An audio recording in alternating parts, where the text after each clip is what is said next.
ഞാൻ doctor Naushad, consultant physician, Dharmagiri saint Joseph hospital. April 19 world liver day ആയിട്ടാണ് നമ്മൾ ആചരിക്കുന്നത്.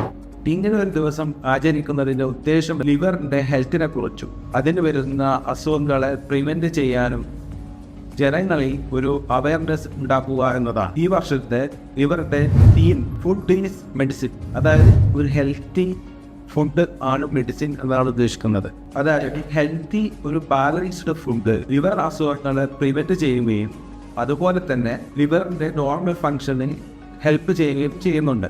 നമ്മുടെ ആളുകളിൽ സാധാരണയായി ലിവറിനെ ബാധിക്കുന്ന ഒരു അസുഖമാണ് ഫാറ്റി ലിവർ. ശരീരത്ത് എല്ലാ ഭാഗത്തും കൊഴുപ്പുകൾ അടിഞ്ഞുകൂടുന്നതിൻ്റെ ഭാഗമായി അതുപോലെ തന്നെ ലിവർ കോശങ്ങളിലും അമിതമായ കൊഴുപ്പ് അടിഞ്ഞുകൂടുന്ന ഒരവസ്ഥയാണ് ഫാറ്റി ലിവർ. ചില ആളുകളിൽ ഈ ഫാറ്റി ലിവർ പതിയെ ലിവർ കോശങ്ങളിൽ വീക്കം ഉണ്ടാക്കുകയും അതുപോലെ ക്രമേണ അതിൻ്റെ സ്കാറിങ്ങിലും അതുപോലെ തന്നെ സിറോസിസിലോട്ട് നീങ്ങുകയും ചെയ്യും. കാലക്രമേണ ഇത് ലിവർ ഫെയിലിയറിലോട്ട് നീങ്ങുകയും ചെയ്യും. ഫാറ്റി ലിവറിന് പ്രധാനമായും കാരണങ്ങളായി പറയുന്നത് അമിതവണ്ണം, ഒബിസിറ്റി, ഡയബറ്റിക്, ഹൈപ്പർ ടെൻഷൻ, അതുപോലെ ഉയർന്ന കൊളസ്ട്രോൾ ലെവൽ, അമിത മദ്യപാനം, അതുപോലെ ഫാമിലി ഹിസ്റ്ററി, അതായത് പാരമ്പര്യമായി വരുന്നത്. ഇതാണ് കൂടുതലായിട്ടും നമ്മൾ ഫാറ്റി ലിവറിന് കാരണങ്ങളായി പറയുന്നത്. ഫാറ്റി ലിവർ ഉള്ളവരുണ്ട് തുടക്കത്തിൽ ലക്ഷണങ്ങളോ ഒന്നും തന്നെ ഇല്ല എന്നതാണ് ഇതിൻ്റെ ഒരു പ്രത്യേകത. ചില ആളുകൾക്ക് വയറിൻ്റെ വലതുഭാഗത്ത് അപ്പർ ഭാഗത്തായി ചെറിയ വേദനയോ ചിലപ്പോൾ ചില ക്ഷീണം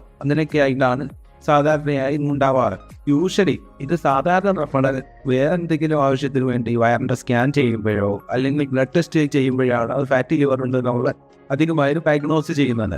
ഫാറ്റി ലിവറിൻ്റെ ട്രീറ്റ്മെന്റ് കാര്യത്തിൽ മരുന്നുകളെക്കാൾ ഡയറ്റിനും അതുപോലെ എക്സസൈസിനാണ് more important. Healthy and balanced diet അതുപോലെ തന്നെ റെഗുലർ എക്സസൈസ് ഫാറ്റി ലിവർ വരാതിരിക്കുകയും വരുന്ന ആളുകൾക്ക് കുറയാൻ ഹെൽപ്പ് ചെയ്യുന്നതാണ്.